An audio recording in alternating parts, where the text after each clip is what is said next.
ಕತೆ ಕಾರಣಕ್ಕೆ ಸ್ವಾಗತ. ವಿ4 ನ್ಯೂಸ್ಗೆ ಸ್ವಾಗತ ಹೇಳುತ್ತಾ ಕತೆ ಕಾರಣವನ್ನು ಪ್ರಸ್ತುತಪಡಿಸುತ್ತಾ,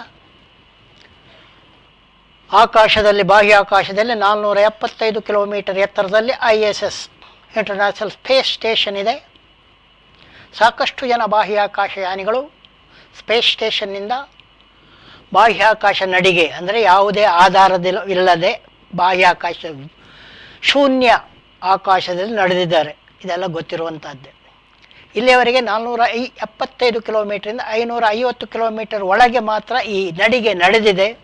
ಇದೇ ಮೊದಲ ಬಾರಿಗೆ ಸ್ಪೇಸ್ ಎಕ್ಸ್ ಮೂಲಕ ಹೋದಂಥ 4 ಅಮೇಚೂರ್ ಗಗನಯಾನಿಗಳಲ್ಲಿ 2 ಉದ್ಯಮಿ ಜೇರಡ್ ಮತ್ತು ಎಂಜಿನಿಯರ್ ಲಸಿಕಾ ಅವರು 2 ಮಹಿಳೆ 1400 ಕಿಲೋಮೀಟರ್ ಎತ್ತರದಲ್ಲಿ ಬಾಹ್ಯಾಕಾಶ ನಡಿಗೆಯನ್ನು ಮಾಡಿ ವ್ಯೋಮದಲ್ಲಿ ಶೂನ್ಯದಲ್ಲಿ ನಡೆದು ದಾಖಲೆಯನ್ನು ಬರೆದಿದ್ದಾರೆ. ಹಾಗಾಗಿ ಜಾಗತಿಕವಾಗಿ ನಾನಾ ರೀತಿಯ ದಾಖಲೆಗಳು ಸೃಷ್ಟಿಯಾಗುತ್ತಲೇ ಇದ್ದಾವೆ. ಈಗ ಭಾರತ ಶುಕ್ರ ಗ್ರಹಕ್ಕೆ ತನ್ನ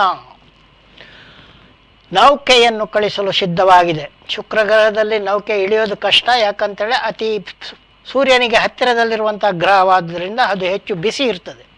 ಆ ಬಿಸಿ ಮಟ್ಟವನ್ನು ತಡೆದುಕೊಳ್ಳುವಂಥ ಗ್ರಹವನ್ನು ನಾವು ಆಕಾಶ ನೌಕೆಯನ್ನು ನಾವು ತಯಾರು ಮಾಡಬೇಕಾಗ್ತದೆ. ಇಲ್ಲಾಂದರೆ ಹೊರಾವರಣದಲ್ಲಿ ಸೂರ್ಯನ ಕೊರೋನದ ಹೊರಭಾಗದಲ್ಲಿ ನಮ್ಮ ನೌಕೆಗಳು ಹೋದಂತೆಯೇ ಕೂಡ ಶುಕ್ರನಲ್ಲಿ ಕೂಡ ಹೋಗಬೇಕಾಗ್ತದೆ. ಶುಕ್ರ ಅನ್ನುವಂಥದ್ದು ಕನ್ನಡದಲ್ಲಿ ಬೆಳ್ಳಿ ಅಂತ ಹೇಳ್ತಾರೆ, ತುಳುವಿನಲ್ಲಿ ಬೊಳ್ಳಿ ಅಂತ ಹೇಳ್ತಾರೆ. ಆದರೆ ನಮಗೆ ಪರಾನ್ನವೇ ಬಹಳ ಪರಾನ್ನ ಪುಷ್ಟರಾದ್ದರಿಂದ ಪರಶಬ್ದಗಳಿಗೆ ನಾವು ಹೆಚ್ಚು ವಾಲಿದ್ದೇವೆ. ಬೆಳ್ಳಿ ಅನ್ನೋದನ್ನಾಗಲಿ ಬೊಳ್ಳಿ ಅನ್ನೋದಲ್ಲಾಗಿ ಹೆಚ್ಚು ಬಳಸುವುದಿಲ್ಲ. ಬೊಳ್ಳಿ ಮೂಡಿತು, ಬೆಳ್ಳಿ ಮೂಡಿತು ಅಂತೇಳ್ಬಿಟ್ಟು ಹಾಡು ಇದೆ. ಆದರೆ ಇದು ಅರ್ಧ ಸತ್ಯ. ಯಾಕೆ ಅರ್ಧ ಸತ್ಯ? ಬೆಳ್ಳಿ ಅನ್ನುವಂಥ ಒಂದು ಗ್ರಹವು ಹೇಗೆ ಚಂದ್ರನು ಸೂರ್ಯನ ಕಿರಣವನ್ನು ಪ್ರತಿಫಲಿಸ್ತಾನೆ, ಹಾಗೆಯೇ ಬೆಳ್ಳಿಯನ್ನು ಕೂಡ ಸೂರ್ಯನ ಕಿರಣಗಳನ್ನು ಪ್ರತಿಫಲಿಸುವಂಥ ಒಂದು ಗ್ರಹ. ಅದು ಭೂಮಿಯ ಥರದ ಗ್ರಹ, ಅದಕ್ಕೆ ಸ್ವಂತ ಬೆಳಕಿನ ಶಕ್ತಿ ಇಲ್ಲ. ಆದರೆ ಅದು ಪ್ರತಿಫಲಿಸುವುದರಿಂದ 6 ತಿಂಗಳು ನಮಗೆ ಪಡುವಣ ಭಾಗದಲ್ಲಿ ಕಾಣಿಸ್ತದೆ, ಮುಳುಗುವ ರೀತಿಯಲ್ಲಿ ಕಾಣಿಸ್ತದೆ 6 ತಿಂಗಳು. ಅದೇ ರೀತಿ 6 ತಿಂಗಳು ಬೆಳಿಗ್ಗೆ 4 ಗಂಟೆಗೆ ಮುಂಜಾವದಲ್ಲಿ ಮೂಡಣ ದಿಕ್ಕಿನಲ್ಲಿ ಮೂಡಿದಂತೆ ಕಾಣ್ತದೆ. ಅದೇ ಬೆಳ್ಳಿ ಮೂಡಿತು ಅಂತ. ಆದರೆ 365 ದಿನ ಬೆಳ್ಳಿ ಮೂಡುವುದಿಲ್ಲ, 6 ತಿಂಗಳು ಮಾತ್ರ ಮೂಡುತ್ತದೆ ಎನ್ನುವಂಥ ವಿಜ್ಞಾನದ ಅರಿವು ನಮಗೆ ಇರಬೇಕಾಗ್ತದೆ.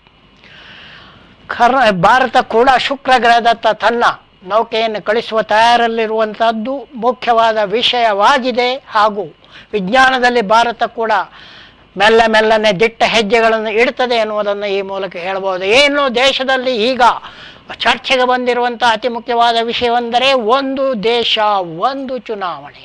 1952 ಮತ್ತು 1957ರಲ್ಲಿ ಒಂದು ದೇಶ ಒಂದು ಚುನಾವಣೆ ನಡೆದಿತ್ತು. ಆದರೆ 1957ರಲ್ಲಿ ಜಗತ್ತಿನಲ್ಲಿ ಮೊದಲ ಬಾರಿಗೆ ಕೇರಳದಲ್ಲಿ ಕಮ್ಯುನಿಸ್ಟ್ ಸರ್ಕಾರ ಆರಿಸಿ ಬಂದುದರಿಂದ ಅದನ್ನು ಕಿತ್ತೆಸೆದಿದ್ದರು ಕೇಂದ್ರದಲ್ಲಿ ಆಳುವವರು. ಹಾಗಾಗಿ 2 ವರ್ಷದಲ್ಲಿ ಮತ್ತೊಮ್ಮೆ ಕೇರಳದಲ್ಲಿ ಚುನಾವಣೆ ಬಂದಿತ್ತು. ಅಲ್ಲಿಂದ ಆರಂಭವಾದುದು 62ರ ನಂತರ 3 ರಾಜ್ಯ, 67ರ ಹೊತ್ತಿಗೆ ದೇಶದ ಅರ್ಧಕ್ಕೂ ಹೆಚ್ಚು ರಾಜ್ಯಗಳಲ್ಲಿ ಲೋಕಸಭಾ ಚುನಾವಣೆಯ ಜೊತೆಗೆ ವಿಧಾನಸಭೆ ಚುನಾವಣೆ ನಡೆಸಲು ಸಾಧ್ಯವಾಗಿರಲಿಲ್ಲ. ಆದರೂ ಕೂಡ ಪ್ರತಿಯೊಂದು ಲೋಕಸಭಾ ಚುನಾವಣೆಯ ಜೊತೆಗೆ ಕೆಲವು ರಾಜ್ಯಗಳ ವಿಧಾನಸಭಾ ಚುನಾವಣೆಗಳು ಕೂಡ ನಡೀತವೆ.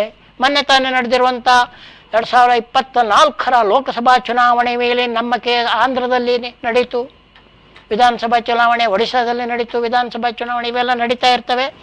ಆದರೆ ಅನಂತರ ದಿನಗಳಲ್ಲಿ ಹೀಗಾಗಲು ಕಾರಣವೇನಂತ ಹೇಳಿದರೆ, ಯಾವುದೇ ಸರ್ಕಾರ ಬಿದ್ದು ಹೋಗುವಂಥದ್ದು, ಯಾವುದೋ ಸರ್ಕಾರ ಆಳುವವರು ಬೇಗನೆ ಸರ್ಕಾರವನ್ನು ವಿಸರ್ಜಿಸಿ ಬೇಗ ಚುನಾವಣೆ ನಡೆಸಲು ತೀರ್ಮಾನಿಸುವಂಥದ್ದು, ಅಥವಾ ಖರೀದಿ ಮಾಡುವಂಥದ್ದು ಶಾಸಕರನ್ನು, ಅವಿಶ್ವಾಸ ನಿರ್ಣಯ ಬೇರೆ ಬೇರೆ ಕಾರಣದಿಂದ ಸರ್ಕಾರಗಳು ಬದಲಾಗುವುದರಿಂದ ಒಂದು ದೇಶ ಒಂದು ಚುನಾವಣೆ ನಡೆಸುವುದು ಅಸಾಧ್ಯದ ಮಾತು ಎನ್ನುವಂಥದ್ದು ಒಂದು ವಾದ.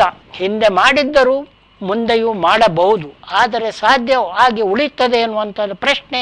ಯಾಕಂತೇಳಿದರೆ ಸರ್ಕಾರ ಬೀಳಿಸುವವರು ಈವಾಗಲೇ ಇದೆ ನೋಡಿ. ಕರ್ನಾಟಕದ ಸರ್ಕಾರವನ್ನು ಬೀಳಿಸಲಿಕ್ಕೆ 365 ದಿನ 24 ಗಂಟೆ ಕೂಡ ದುಡಿಯೋರಿದ್ದಾರೆ ಕೆಲವರು. ಹಾಗಿರುವಾಗ ಮಧ್ಯ ಮಧ್ಯದಲ್ಲಿ ಬೀಳಿಸ್ತಾ ಇದ್ದರೆ ಹೊಸದಾಗಿ ಎಷ್ಟು ಚುನಾವಣೆ ಮಾಡ್ತಾರೆ? ಹೊಸ ನಿಯಮದಂತೆ ಒಂದು ಸರ್ಕಾರ ಬಿದ್ದರೆ ಉಳಿದ ಅವಧಿಗೆ ಮಾತ್ರ, ಅಂದರೆ 2 ವರ್ಷ ಒಂದು ಸರ್ಕಾರ ಇತ್ತಂತ ಹೇಳಿದರೆ ಉಳಿದ 3 ವರ್ಷಕ್ಕೆ ಮಾತ್ರ ಇನ್ನೊಂದು ಚುನಾವಣೆ ಮಾಡುವ ನಿಯಮವನ್ನು ಕೂಡ ತರ್ತಾ ಇದ್ದಾರೆ ಅಂತ ಹೇಳುವಂಥ ಮಾತು ಬಂದಿದೆ. ಆದರೆ ಇದು ಕೂಡ ಯಾವುದೇ ರೀತಿಯಲ್ಲಿ ಫಲಕಾರಿಯಲ್ಲ. ಒಟ್ಟಾರೆ ಚುನಾವಣೆಗಳನ್ನು ಹೆಚ್ಚು ಮಾಡುವಂಥ ಒಂದು ವಿಧಾನ ಅಂತ ಹೇಳಬಹುದು. ಅದೆಲ್ಲವನ್ನು ದಾಟಿ ನೋಡಿದರೆ ಈಗ ಹೊಸ ವಿಜ್ಞಾನಿಗಳು ಹೊಸದಾಗಿ ಕಂಡುಹಿಡಿಯುತ್ತಿರುವಾಗ ಕೆಲವರು ಹಳೆಯದನ್ನೇ ಹೊಸದಾಗಿಸಿ ಹೊಸ ರೀತಿಯ ದಾಳಿಗಳನ್ನು ಮಾಡಿಸ್ತಿದ್ದಾರೆ. ಇಸ್ರೇಲ್ ಏನು ಮಾಡಿದೆ? ಲೆಬನಾನ್ನಲ್ಲಿ ಸ್ಫೋಟ ನಡೆದಿದೆ. ನಿನ್ನೆ ಹಲವರು ಸತ್ತಿದ್ದಾರೆ, ಕೆಲವರು ಗಾಯಗೊಂಡಿದ್ದಾರೆ. ಸ್ಫೋಟ ಯಾವುದರಲ್ಲಿ ನಡೆದಿತ್ತು? ಮನುಷ್ಯರು ಮರೆತೇ ಹೋಗಿರುವಂಥ ಪೇಜರ್, ಮೊಬೈಲ್ ಫೋನು ಬರುವುದಕ್ಕೆ ಮೊದಲು ಪೇಜರ್ ಅಂತ ಒಂದು ಬಂದಿತ್ತು. ಅದರ ಆಯುಷ್ಯ ಇದ್ದದ್ದೇ 1.5 ವರ್ಷನೇನು ಅಷ್ಟೇ. 1.5 ವರ್ಷದೊಳಗೆ ಮೊಬೈಲ್ ಬಂದ ಮೇಲೆ ಪೇಜರ್ ಯಾರೂ ಉಪಯೋಗ ಮಾಡಲಿಲ್ಲ. ಆ ಪೇಜರ್ ಬಳಸಿ ಸ್ಫೋಟಗಳನ್ನು ಇಸ್ರೇಲಿನ ಗೂಢಚಾರ ಸಂಸ್ಥೆ ಆಗಿರುವಂಥ ಮೊಸಾದ್ ಅದು ಪೇಜರ್ಗಳನ್ನು ಬಾಂಬ್ಗಳಾಗಿ ಬದಲಾಯಿಸಿ ಬಳಸಿದೆ ಅನ್ನುವಂಥದ್ದು ತಿಳಿದು ಬಂದಿದೆ ಲೆಬನಾನ್ನಲ್ಲಿ. ಅದೇ ರೀತಿ ಲೆಬನಾನ್ನಲ್ಲಿ ಈಗ ವಾಕಿ ಟಾಕಿ ಸ್ಫೋಟ, ಇದು ಕೂಡ ಇಸ್ರೇಲಿನ ಕೆಲಸ ಎಂದು ಹೇಳಲಾಗಿದೆ. ಸಂಶೋಧನೆಗಳು ಜನವಿನಾಶಕವಾಗಿರಬಾರದು ಎನ್ನುವಂಥದ್ದು ಒಂದು ನಿಯಮ. ಆದರೂ ಕೂಡ ಜನವಿನಾಶಕವಾಗಿಯೇ ಆಗಿರ್ತಾ ಇರ್ತವೆ, ಏನು ಮಾಡಲಿಕ್ಕೆ ಆಗುವುದಿಲ್ಲ. ಜಮ್ಮು ಮತ್ತು ಕಾಶ್ಮೀರ ಮತ್ತು ಹರಿಯಾಣದಲ್ಲಿ ಚುನಾವಣೆ ನಡೆಯುತ್ತಿದ್ದು ಚುನಾವಣಾ ಪ್ರಚಾರ ಈಗ ಹರಿಯಾಣದಲ್ಲಿ ಜೋರಾಗಿದೆ, ಜಮ್ಮು ಮತ್ತು ಕಾಶ್ಮೀರದಲ್ಲೂ ಜೋರಾಗಿದೆ. ಯಾಕಂದರೆ ಜಮ್ಮು ಮತ್ತು ಕಾಶ್ಮೀರದಲ್ಲಿ 3 ಹಂತಗಳಲ್ಲಿ ಚುನಾವಣೆ ನಡೆದು ಮೊದಲ ಹಂತದ 24 ಕ್ಷೇತ್ರಗಳಿಗೆ ನಿನ್ನೆ ಮತದಾನ ನಡೆದಿದೆ. 59% ಮತದಾನವಾಗಿದೆ. ಜಮ್ಮು ಮತ್ತು ಕಾಶ್ಮೀರದಲ್ಲಿ ಇತ್ತೀಚಿನ ವರ್ಷಗಳಲ್ಲಿ 40% ಸುತ್ತಿನಲ್ಲಿ ಮತದಾನ ಆಗ್ತಾ ಇತ್ತು.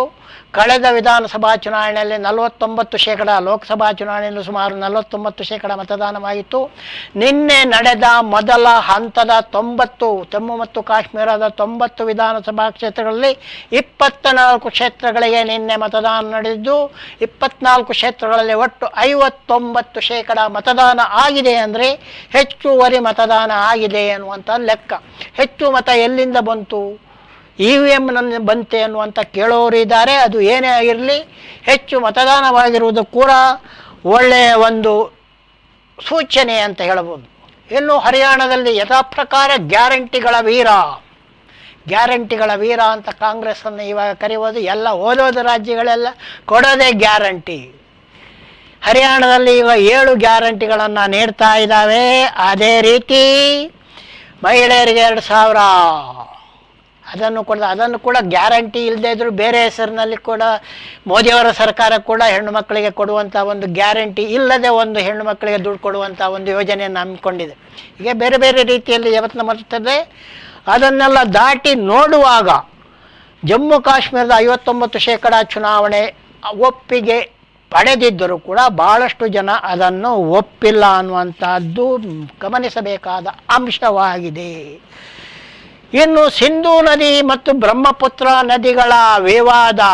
ಬ್ರಹ್ಮಪುತ್ರ ನದಿ ಚೀನಾದಿಂದ ಅಂದರೆ ತಿಬೆಟ್ನಿಂದ ಹರಿದು ಬರ್ತಾ ಇತ್ತು. ತಿಬೆಟ್ ಚೀನಾದ ಭಾಗವಾಗಿರುವುದರಿಂದ ಚೀನಾ ಬಂದು ಬ್ರಹ್ಮಪುತ್ರ ನದಿಗೆ ಹಿಮಾಲಯದಿಂದ ಕೆಳಗೆ ಇಳಿಯುವುದಕ್ಕೆ ಮೊದಲೇನೆ ದೊಡ್ಡ ಅಣೆಕಟ್ಟನ್ನು ಕಟ್ತಾ ಇದೆ, ನೀರನ್ನು ಆ ಕಡೆ ತಿರುಗಿಸಿಕೊಳ್ತಾ ಇದೆ ಎನ್ನುವಂಥದ್ದು. ಇಲ್ಲಿ ಕರ್ನಾಟಕದಲ್ಲಿ ಎತ್ತಿನ ಹೊಳೆಯನ್ನು ಬಯಲು ಸೀಮೆಗೆ ತಿರುಗಿಸಿಕೊಂಡಿರುವಂಥ ನಾವು ಕೂಗ್ತಾ ಇದ್ದರೆ, ಭಾರತದ ಕೆಲವರು ಬ್ರಹ್ಮಪುತ್ರ ನದಿಯ ನೀರನ್ನು ಚೀನಾದವರು ಆ ಕಡೆ ತಿರುಗಿಸಿಕೊಂಡಿದ್ದಾರೆ. ಬ್ರಹ್ಮಪುತ್ರ ನದಿ ಮುಂದಿನ ದಿನಗಳಲ್ಲಿ ನೀರಿನ ಬರ ಎದುರಿಸಬಹುದು ಎನ್ನುವಂಥ ಮಾತನ್ನು ಹೇಳ್ತಾ ಇದ್ದಾರೆ. ಬ್ರಹ್ಮಪುತ್ರ ನದಿ ಮತ್ತು ಗಂಗಾ ನದಿಗಳು ಭಾರತದ ಅತಿ ದೊಡ್ಡ ನದಿಗಳಾಗಿದ್ದು, ಇನ್ನೊಂದು ಅತಿ ದೊಡ್ಡ ನದಿ ಸಿಂಧೂ ನದಿ ಪಾಕಿಸ್ತಾನಕ್ಕೆ ಬಹುತೇಕ ಹರಿದು ಹೋಗ್ತದೆ. ಪಾಕಿಸ್ತಾನದಲ್ಲಿ ಯಾವಾಗಲೂ ಪ್ರವಾಹವನ್ನು ಉಂಟು ಮಾಡುವಂತಹ ಸಿಂಧೂ ನದಿಯಲ್ಲಿ ಈಗ ಸಿಂಧೂ ನದಿಯ ನೀರಿನ ಹಂಚಿಕೆ ಬಗೆಗೆ ಭಾರತ ಮತ್ತು ಪಾಕಿಸ್ತಾನ ನಡುವೆ ಒಪ್ಪಂದ ಇದ್ದರೂ ಕೂಡ ತಕರಾರು ಕೂಡ ನಡೀತಾ ಇದೆ. ಆ ತಕರಾರು ಬೇಗ ಪರಿಹಾರವಾಗಲಿ. ಹಾಗೂ ನೀರು ಕೂಡ ಮನುಷ್ಯನು ನೀರಿಗಾಗಿ ಜಗಳ ಆಗಬಾರ್ದು. ಯಾಕಂತೇಳಿದರೆ ಬುದ್ಧನು ಗೌತಮನಿದ್ದಾಗ ನೀರಿಗಾಗಿ ಜಗಳ ಬೇಡ ಅಂತ ಹೇಳಿಬಿಟ್ಟು ರಾಜ್ಯ ಅಧಿಕಾರವನ್ನೇ ತೊಡೆದು ಬುದ್ಧನಾಗಿ ಬಿಟ್ಟಿದ್ದ. ಈಗಿನವರೆಲ್ಲ ಅಧಿಕಾರ ಸಿಗ್ತದೆ ಅಂತೇಳಿ ನೀರಿಗೆ ಹೋದರೆ ಕತ್ತಿ ಬೇಕಾದ್ರೆ ಹಿಡಿತಾರೆ, ಅದೇನಾದರೂ ಇರಲಿ, ಈ ಸಮಸ್ಯೆ ಪರಿಹಾರ ಆಗಲಿ ಅಂತ ಹೇಳ್ತಾ ಕತೆ ಕಾರಣಕ್ಕೆ ಒಂದು ಕಾಮ ಹಾಕಿ ತಾವೆಲ್ಲ ನಮ್ಮ ವಿ4 ನ್ಯೂಸ್ ನೋಡಿ ಹಾಗೂ ನಮ್ಮ ಯೂಟ್ಯೂಬ್ ಚಾನಲ್ಗೆ ಸದಸ್ಯರಾಗಿ ಎಂದು ಹೇಳ್ತಾ ಎಲ್ಲರಿಗೂ ಮಾಡ್ತಾ ಇದ್ದೇನೆ ಒಂದು ದೊಡ್ಡ ನಮಸ್ಕಾರ.